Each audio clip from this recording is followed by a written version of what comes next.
Hello everyone, good evening. I hope you all are doing well. So, I welcome you all to this session of Lie Excellence, and I am going to cover answers of environment questions asked in prelims 2021 examination. Now, this year exam, as UPSC continued its trend from the 2021 onward, asking many questions in environment and ecology. I have been telling to candidates all over India that this subject is very important, and along with geography it becomes really a very important subject.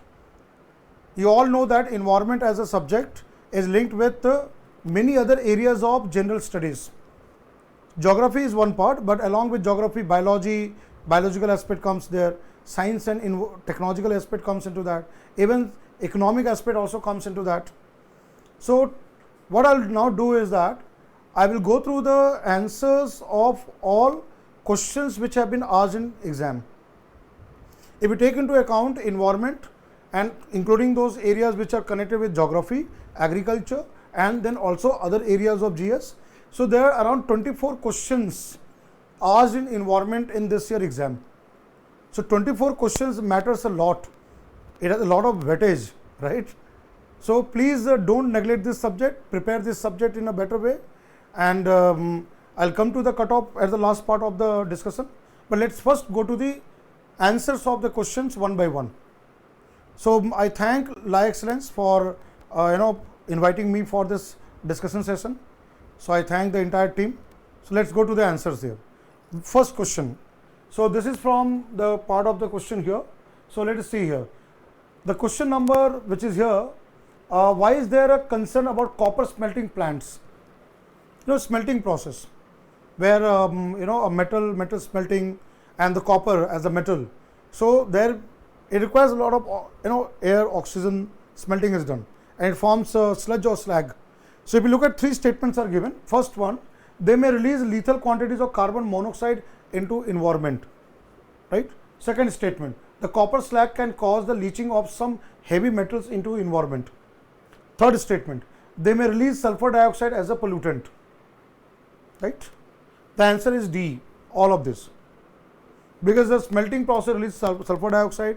There is also release of toxic metals like copper will be one, then there will be other cadmium, chromium, other heavy metals which are highly dangerous for human health, right? Now next question here. Question number 18 asked in this set group A. There is asked the question that with reference to furnace oil, consider the following statements. Number one, it is a product of oil refineries. Number two, some industries use it to generate power. Number three, its use causes sulfur emissions into environment. Now the question asks is which of the statements above are correct? A, 1 and 2 only, B, 2 and 3 only, C, 1 and 3 only, D, 1, 2 and 3. So here the answer is all of these are correct. See, this furnace oil is called bottom of the barrel. In the oil refinery it is formed and is heavier there, and it is cheaper, is a very inexpensive kind of fuel, and many industries sometimes in the power plant and all where it requires fuel for getting heat and thermal application, they use the furnace oil, and that just like fossil fuel, when you burn furnace oil, it will release the toxic gases to the environment, it will pollute the environment, right? So that's what the first statement is correct, product of oil refineries. Second statement correct, generate power, some industries use it, is a inexpensive kind of a source and causes sulfur emission, just like any fossil fuel, coal and all, hydrocarbon, it also releases sulfur. So all three are correct. So the answer will be D, 1, 2 and 3. Moving on, next question. A very direct question. This year in the exam, there are certain questions which are very directly asked. Either you know or you don't know. Like here, blue carbon, black carbon, brown carbon, right? One studies in the classroom there. Blue here means ocean. You have studied in carbon cycle that oceans absorb carbon dioxide gas, greenhouse gas, sequester it, right, and converts into carbonate and bicarbonate. Now the answer here, what is blue carbon? Carbon captured by oceans and coastal ecosystem. Like coastal ecosystem, mangroves and all. In photosynthesis, they capture the carbon dioxide gas, converts into carbohydrate. So the answer here is A. right? A simple direct forward question. Now coming to next question here. Question number 20. In the nature, which of the following A's are most likely to be found surviving on a surface without soil? Without soil, right? Without soil. You will find lichen or lichen or lichen. Lichen or lichen is basically a symbiotic form of cyanobacteria, blue-green algae and fungi. Mosses are primitive type of plants, right? They are found to grow in shady area, shady area and the moist area, and they are very, very small roots. Sometimes the container you will get mosses. So the answer is 2 and 3. Mushroom, you know, is a decomposer. You will find in the trees and the dead part there, and mushroom grows on soil also there. Fern is a plant, ornamental plants and all. It also requires soil for growth. So without soil on the surface, answer will be lichen and moss. So answer will be 2 and 3. So answer is C, 2 and 3. Moving on. Next question 21. A very direct question has been asked. Natural mosquito repellent. Nowadays in market is sold there, mosquito repellent, and naturally it can repel the mosquitoes. And 4 options given here: Congress grass, elephant grass, lemon grass and nut grass. Here the answer is lemon grass. What is the answer here? Lemon grass. Lemon grass is today used in home also, where we use the lemon grass with the tea, making tea and chai. We have a lemon grass also there, right? So it also has a mosquito repellent properties. Congress grass is Parthenium, is an invasive species. Congress grass, elephant grass, they are the invasive species there. The correct answer is C here, lemon grass. Now moving on, next question. This question is from food chain. In ecology, you study the food chain, food web, right? And the question about the producers. Who are producers? They are the starting point of food chain. They are capable of making their own food, autotrophs, right? Like here, see the question what is asked there. Consider the following kinds of organism: 1. Copepods, 2. Cyanobacteria, 3. Diatoms, 4. Foraminifera. See, in UPSC exam, you may not be aware of all types of living organisms. But if something you are aware of it, you can make it out from elimination. The correct answer can be given. You all know that in sea and ocean, marine ecosystem, phytoplanktons are capable of synthesizing food with the sunlight because they have green pigment, chlorophyll. Like diatom is a phytoplankton. So you know that 3 is correct because it is a producer. Diatom is a phytoplankton. So if you eliminate here, so A, 1 and 2 is done, will not be there. B has got 3, 2 and 3. So either B will be answer or C will be answer. C is 3 and 4. D again has 1 and 4. So you know 3 has to be there. So you have eliminated 2 options A and D, left with B and C. Now again you know cyanobacteria, blue-green algae. Cyanobacteria is a form of bacteria which contain the green pigment, and they are also capable of doing photosynthesis. Like for example nostoc, Anabaena. And cyanobacteria can be found in soil, can be found in the freshwater sources, even you can find in sea and ocean also. So you know that cyanobacteria can also synthesize food. They are photosynthetic bacteria. So definitely 2 will be correct. So given the choice B for Bombay, 2 and 3. So the answer will be B, right? Answer will be B. But you may wonder what is then this Foraminifera? It's type of marine species which is again consumer, can feed on the things and survive. Copepods are zooplanktons. Zooplanktons. What are zooplanktons? They are not able to make food. They depend on phytoplanktons, right? They are called zooplanktons. Now coming to the question number, next question. Very interesting question. See, in the current affairs, you have all read about pangolins. In India, we have Chinese pangolin and Indian pangolin, right? And they're anteaters.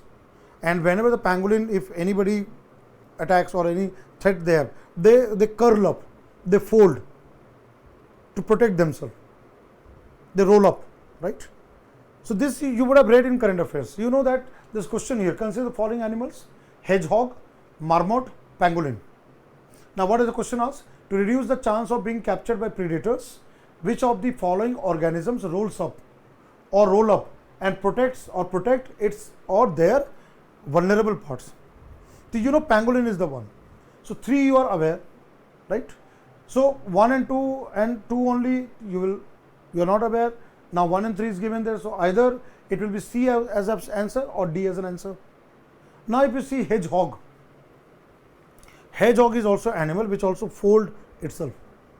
It's a very factual question. Either you know or you don't know. So 1 is also correct. But marmots are those animals, they resemble like squirrel and all, and they are found in cold area. Like in Himalayan range we have marmots. So they don't fold up. They don't. So what is the answer here? 1 and 3. So here the answer will be D. D for Delhi. 1 and 3. Pangolin and hedgehog. Armadillo, hedgehog, hog, then pangolin. They can roll up, right? So answer is 1 and 3. Very interesting question. D as an answer. Now moving on, the next question. New York Declaration on Forest. Now this is a question from current affairs. New York Declaration on Forest. So 2014 Climate Change Summit, it was brought. India was initially not a member, and it sets up target and goal for restoration of forest conservation. They have a goal for 2030. So this question here, with reference to the New York Declaration on Forest, which of the following statements are correct? Number 1, it was first endorsed at the United Nations Climate Change Summit in 2014. Correct. It endorses a global timeline to end the loss of forest. Correct. That is the objective. It is a legally binding international declaration. Wrong. See, targets, goals, these are not legally binding. There is no punishment if anybody doesn't fulfill that. So the third statement is wrong. Fourth one. The fourth one is here, that it is endorsed by governments, big companies, indigenous communities. Correct. It's a participatory kind of international program to protect the forest. So that is correct. Fourth is correct. Now fifth one, India was one of the signatories in its inception. That is wrong. 37 governments are there, but India joined later, but not initially. So here the answer is 1, 2 and 4. That is A for apple. 1, 2 and 4. That is the answer. Moving on. Next question. Magnetite particles, right? They are nanoparticles which are released from exhaust of the vehicles, even thermal power plants and all, and they because contain iron particle. Magnetite is a oxide of iron, either because of friction or because of burning process they are emitted to the environment. Now look at the question here. Magnetite particles suspected to cause neurodegenerative disease, right, are generated as environmental pollutant from which of the following? Sources are being asked. Number 1 is given here, brakes of motor vehicles. You know the brake. Again the iron and all contains friction happens there and get heated up. So there is such fine particle, 200 nanometer and less than that, can be released to the air. So 1 is correct. 2, engines of motor vehicle combustion process is also correct. Third, microwave stoves within home. Again that is part of heating effect. Power plants, right, telephone lines. So the answer here, right, is the, again you know that in UPSC exam there are certain questions where you have doubt. That discretionary aspect comes into that. So there is a possibility that the answer can be D also, 1, 2, 3, 4, 5, and answer can be also in terms of most probably if you look at suspected the brakes 1, 2 and 4 can be the bottom, right? So that can be. So again it depends on UPSC how it considers the answer here. Now coming to the next question, which one of the following is a filter feeder? These are animals which feed. This is from the ecological aspect, feed and they filter and feed it. Option given, catfish is the variety of fish, is not a filter feeder. Octopus is benthos, bottom dwellers, is again consume and eat, is not a filter. Oyster is there, C is the answer. Pelican bird, pelican bird capture the fish and swallows it, is not a filter feeder. So the answer will be oyster, bivalve kind of organism, they filter it. So oyster. So answer is C, right? Here the answer is C here. Now coming to the next one, again a direct question, a very simple question has been asked, that is linked with the phosphorus cycle. What is the question here? In case of which one of the following biogeochemical cycles the weathering of rock, right, is the main source of release of nutrient to enter the cycle. weathering of rock comes in two cycles, sulfur cycle, phosphorus cycle. But question says main source of it.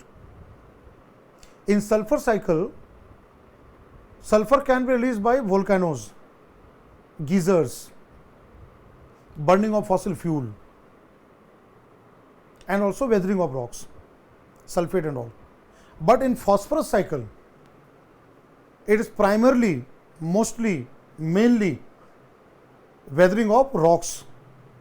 So here the correct answer is C. C for Chennai, phosphorus cycle. Not carbon cycle, not nitrogen cycle, not sulfur cycle. Right? C as an answer. Now moving on, very important question. Again, you can eliminate and get the correct answer. Question is, which one of the following are detritivores? What are detritivores? Which feed on dead matter, dead organic matter. Right, like fungi and all, you know that. Dead matters. Earthworm, friend of the farmer, is a detritivore. In soil, the earthworm, right, this agriculture residue, leaves, they break down. And you know the compost, vermicompost, earthworm becomes. So earthworm is definitely a detritivore. They feed on the dead organic matter in the soil. Jellyfish is not there. Jellyfish is marine or species. They consume and eat. Is not a detritivore, right? So if you know earthworm is a detritivore, but jellyfish is not there, that means the option should be such that there has to be one, but not the two. So if you look at the option A, 1, 2 and 4, both are there, so eliminated. B, 2, 3, 4, because 2 will not be detritivore, so B is eliminated. C, 1, 3 and 5, that can be possible. And D, 1, 2, 3, 4, again 2 and 1 coming together will not possible. It will be 1, but not the 2. So even though if you don't know millipede, seahorse, woodlice, you will be able to eliminate from 1 and 2. So the correct answer here is C. C for Chennai. Earthworm, millipede. Millipede are also on small type of worm which on wood and all is them. House lice, that's wood lice also, they are able to break down there, right? They are able to do that. So this will also be possible there. So here the answer is 1, 3 and 5. Right? So answer is here C as an answer. The answer is C. Right? Now moving on. Next question here. The next question here is direct from current affairs and carbon emission, climate change aspect, and UNEP, United Nations Environment Program, carbon metric measurement. You all know about carbon footprint. The amount of carbon dioxide or carbon emission, greenhouse gases released from human beings, the human activities, right, in tons and gigatons in a year. Now in the building processes, the amount of carbon emission, the carbon footprint, that is measured by this particular measurement unit called as a common carbon metric. So common carbon metric supported by UNEP, United Nations Environment Program, has been developed for A. What is A here? Assessing the carbon footprint of building operations around the world, wherever the building are there and amount of carbon emission there, right? For that carbon metric comes there, right? Now next question here. This question is again applied question. Again from ecology, biotic interaction, symbiotic relationship. Now what is the question here? Which of the following species have species that can establish symbiotic relationship with other organism? 1, Cnidaria, 2, fungi, 3, protozoa. So the answer will be all. I'll give you example. Corals belong to the class Cnidaria, and you all know corals have symbiotic relation with marine algae zooxanthellae. Zooxanthellae live inside the coral polyp and carry out photosynthesis. You have studied that because of ocean warming and ocean acidification, this symbiotic relation is disrupted. The algae comes out of the coral and coral dies because of coral bleaching. So I am giving you an example. So 1 is correct. Fungi. I'll give you a very good example. Mycorrhiza. This is a symbiotic fungi with the roots of the plant. I'll give you another example. Lichen or lichen is a symbiotic relationship of fungi and cyanobacteria, blue-green algae. Protozoa. There are some Mutualistic protozoa. What is mutualism? Which benefit each other. Symbiosis is a form of mutualism, where two partners benefit each other, right? Two species benefit each other. So there are protozoans which live inside the body of animals like cattle, cows and buffaloes, and they support each other, they help each other, they benefit each other. So even protozoa is also correct. So the answer here is a D, 1, 2 and 3. All three are correct. So if you know the example, you will be able to find it out. Now next question, permaculture. Permaculture. Recent times it is a lot of highlight that about ZBNF, zero budget natural farming, right? So the same line like organic farming, ZBNF, permaculture. It's a very simple question. It's a comparison based question. Permaculture and the chemical modern farming. Now let's look at the question here. How is permaculture farming different from conventional chemical farming? Number one, permaculture farming discourages monocultural practices, but in conventional chemical farming, monoculture practices are predominant. Correct? What is monoculture? Only one type of crop. In permaculture, it promotes multiple cropping, intercropping. Statement number one is correct.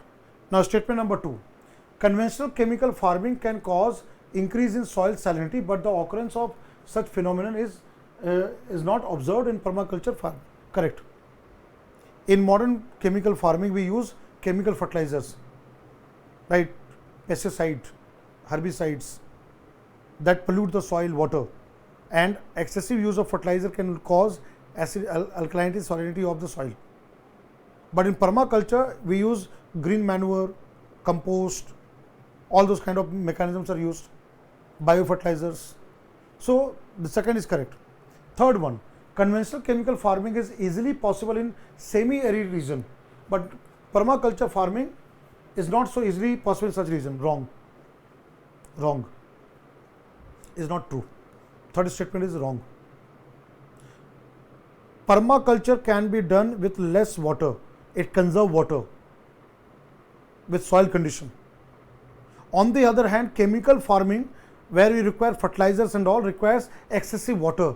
It requires more water for irrigation. So this question is linked with agriculture and environment, right? So third statement is wrong. Now statement number 4, practice of mulching is very important in permaculture farming, but not necessary so in conventional chemical farming. Correct. Statement number 4 is correct. Mulching, which we cover the soil, it protects the soil moisture, at the same time soil nutrient, right? And that is practiced in such kind of a green farming, permaculture. So here the answer will be 1, 2 and 4. So the correct answer is B, B for Banaras. B as an answer, 1, 2 and 4, right? That is correct answer. Moving on, palm oil cultivation. Nowadays a lot of palm oil cultivation is making headlines, and particularly Indonesia, Borneo, Malaysia, big concern has been their palm oil cultivation, where the tropical forest been cleared for palm oil cultivation because of demand of palm oil worldwide, and that has endangered, threatened wild animals and biodiversity of that area, particularly the orangutan. Orangutan is a mammal, primate in that area. Now look at the question here. What is question says that? With reference to palm oil, consider the following statements. Number 1, the palm oil tree is native to Southeast Asia. Although today 90% has been grown in Indonesia, Malaysia, but we cannot say native. Can we say native? We cannot say native. It has come from West Asia. Then in Indonesia and Malaysia, rapid cultivation happened there. It's not native to Southeast Asia. Now second, the palm oil is a raw material for some industrial producing lipstick and perfumes, cosmetic products and all, they are made. Second is correct. Application part, where it is used. Third, palm oil can be used to produce biodiesel, is also true. So the answer is 2 and 3. So that is the correct answer here. That is a B, B for Bombay. 2 and 3 are correct, right? Now moving on, next question here. Among the following, which one is the least water efficient crop? Answer is sugarcane. See, millet, pearl millet requires less water. They can grow there. But question is least water efficient. Because sugar can require more water, tropical and all those conditions. So sugarcane will be answer. A as an answer. Now moving on, the next question. Question this one, climate smart agriculture. Based on that, this question was asked, climate smart agriculture part. Now if you see here, climate smart agriculture. Now what has been asked in climate smart agriculture is again based on the current affairs. Let me read the question first. In the context of India's preparation for climate smart agriculture, which of the following statements are correct? Number one, the climate smart village, right, sustainable agriculture and all those practices in India is a part of a project led by the Climate Change Agriculture Food Security CCAFS, right. This is an international body research program. That is correct. Second statement, the project of CCAFS is carried out under consultative group, right, on international agriculture research, CGIAR, headquartered in France, is also correct. When you study about this organization in the web, you will find this correct. Third, the International Crops Research Institute for Semi-Arid Area, ICRISAT, that is a research organization in India, and that is one of the research center in India, is one of the CGIS research center. Correct. Is also correct. All the three statements are correct. So the answer will be 1, 2, 3. D for Delhi. Answer is 1, 2, 3. Now moving on. Next one is here. This one is a question from geography as well as environment. Tropical rainforest, dense vegetation. The trees grows with canopy. Sunlight is not there. You have epiphyte and all, which climbers are there, right? The leaves and all which comes, they get broken down, decomposed. So that is what described here in a paragraph. The answer is D as a tropical rainforest. Let me read the paragraph here. Leaf litter decomposes faster than in any other biome, and as a result the soil surface is often almost bare. Apart from trees, the vegetation is largely composed of plant forms that reach up into the canopy vicariously by climbing the trees on or growing as epiphytes rooted on the upper branches of trees. This is the most likely description of A. Coniferous forest, B. Dry deciduous forest, C. Mangrove forest, D. Tropical rainforest. The answer is tropical rainforest. So geography, climatic zone, and also in environment ecology, biome. So answer is D for Delhi, tropical rainforest. Now coming to next question here. Another from geography and again from biome concept. Savanna, tropical grassland savanna. Right? It's a very simple question here. See what is question here. The vegetation of savanna consists of grassland. You know, tropical grassland savanna in Africa. So grassland with scattered small trees. You will have some small trees there, but extensive areas have no forest development. There is very little forest or no forest, no trees are there. Forest. The forest development in such areas is generally kept in check. The forest is not able to develop, kept in check by one or more or combination of some of the conditions. Now 5 conditions are given. 1, burrowing animals and termites, that you will not come, that is wrong. Number 2, fire, yes. Dry condition, extensive sunlight, and fire is there, always correct there. 2 is correct. 3rd, grazing herbivores, giraffe, zebra, all these herbivores which support in savanna grassland. So 3 is correct. Seasonal rainfall, scanty rainfall, very low rainfall happens there. That is also correct. And 4th, soil properties. Soil properties is not the part. So the answer is 2, 3, 4. What is the answer? 2, 3, 4. Fire, grazing animals, and seasonal rainfall are 3 factors, and they are characteristics of savanna grassland. So answer will be here C for Chennai, 2, 3, and 4. Now moving on, next question here. This one, moringa, right? Moringa, drumstick. Sometimes as a vegetable we eat drumstick. And second, tamarind, imli, tamarind, sour taste tamarind. Now this is very useful, very important question has been asked. Moringa, this concept following statement, moringa drumstick tree is a leguminous evergreen tree. Leguminous evergreen tree, wrong. It's not an evergreen tree. You can find in the arid, semi-arid area, dry areas also can be grown. Statement number 1 is wrong. 2, tamarind tree is endemic to South Asia, wrong. Is not endemic to South Asia. Though in India you will find growing it, it has come from other parts like Latin America and all, tamarinds are there. So second is wrong. Both are based on geographical aspect. Now third, in India most of tamarind is collected as a minor forest produce. True. Under Forest Rights Act FRA 2006, local communities as scheduled tribes and forest dwellers have been given the right to use minor forest produce, which include tindu, some kind of minor forest produce. It also includes the tamarind and all the seeds. Third is correct. Fourth, India export tamarind and seeds of moringa. Correct. There is big demand internationally, and China procures a lot of those seeds from India. So there is a export happens there. Fourth is correct. Livelihood of people depends on that, which provide such kind of seeds. And fifth, seeds of moringa and tamarind can be used in production of biofuel. Correct. Advanced biofuel can be done. So answer is here 3, 4, 5. The answer is 3, 4, 5. B. B for Bombay or Banaras. Answer is 3, 4, 5. So B is the answer there. This question has come from Down to Earth magazine. The source is Down to Earth magazine. Now look at question number 69 there. Consider the following statement. 3 names have been given: bacteria, fungi and virus. Bacteria, fungi and virus. Now what is question here? Which of the above can be cultured in artificial synthetic medium? Science and technology area there. Synthetic medium, artificial medium. Bacteria are grow in microbiology lab, in the hospital and all. We do the culture of bacteria. So that is correct. One is correct. Fungi, I'll give you example. Yeast. Baker's yeast. Saccharomyces cerevisiae is a common type of fungi which is yeast, which is used in biochemistry experiment, microbiology, and it is cultured in the test tube. So second is also correct. Virus. Viruses are between living and non-living, and virus can be cultured in vivo in the living condition, living cells, and also in vitro in the lab. Virus is also important.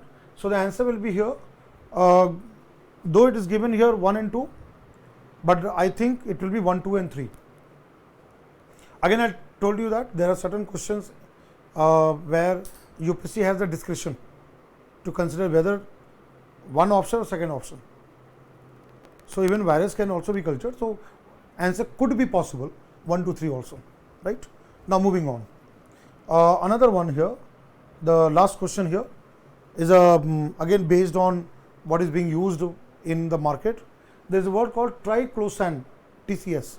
Triclosan, considered harmful when exposed to high levels for a long time. If one gets exposed for a long time, is most likely present in which of the following? See, triclosan has a bactericidal effect. Triclosan can kill bacteria, can remove bacterial contamination. So it is used in soap, detergents, right, toiletry items. It is used as a disinfectant. It is used as a personal hygiene products.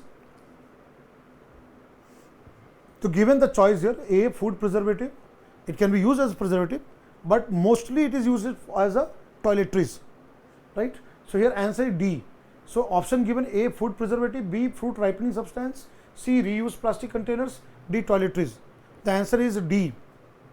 Such kind of soap, detergent, disinfectant, personal hygiene kind of products. So answer will be D. D for Delhi, toiletries. All right. So now my take here, there will be so many questions asked this year in environment ecology, right? So environment ecology has become a very, very important subject. And since I am teaching this subject for more than 15 years, I have been always telling the student that you have to balance between static with dynamic area, theory part with the current aspect. Then only you will be able to solve maximum number of questions. So what I feel this year, looking at the question paper, all the segments there, questions are difficult also, direct question, factual question, and unknown areas have been asked, right? At the same time, there are questions which are very easy questions asked, very simple questions also has been asked. And this time UPSC has kept balance with all the subject areas. You'll find 15 questions, around 15 in polity, in history, in geography, all they are balanced out, right? So what my take is that last year for general category the cutoff was 92.5. I also believe that this year the cutoff will be between 95 to 100, right? 95 to 100, because we cannot say the paper was so simple that the cutoff will go higher. It will be around 95 to 100, right? So again, it depends on the performance of candidates all over the country. But is one thing is very clear, that you have to do your homework very well. And those of you who are getting 100 plus, you should start preparing for mains exam, because January you will have the main exam. So don't miss out the main exam. It's a golden opportunity for all of you. Those who are not able to go up to the cutoff level and they have not performed well, don't be discouraged, don't be demotivated. Start preparing for 5th June 2022, the prelims exam of 2022. Start preparing for that, and I'm very sure that you will be able to clear the 2022 exam. Now only 6 to 8 months are there. Start working on that. But those who are making to the cutoff, clearing it, start preparing for your main exam, right? So I'm very happy that I have been invited by LA Excellence to go discuss the answers of the question, and I will be very soon coming for the classes also there. So I thank Geeta madam, right? I thank Dr. Rambabu, and I thank all the team of LA Excellence for doing this wonderful work of getting to the authentic key and helping the students out. So I wish you all the best for all your exams, right? So I thank LA Excellence, and I thank all of you. Thank you. Take care. Bye bye.